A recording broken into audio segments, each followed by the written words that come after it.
ప్రస్తుత సీఎం మోడీ గారితోటి అమిత్ షా గారితోటి సత సంబంధాలు మంచిగా ఉంచుకుంటా ముందుకు పోతున్నారు.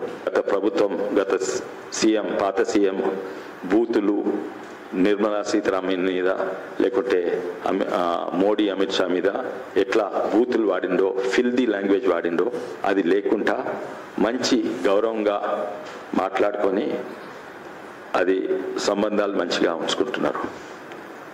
మొన్న జనవరిలో మోడీ గారిని కలిసిండ్రు సీఎం.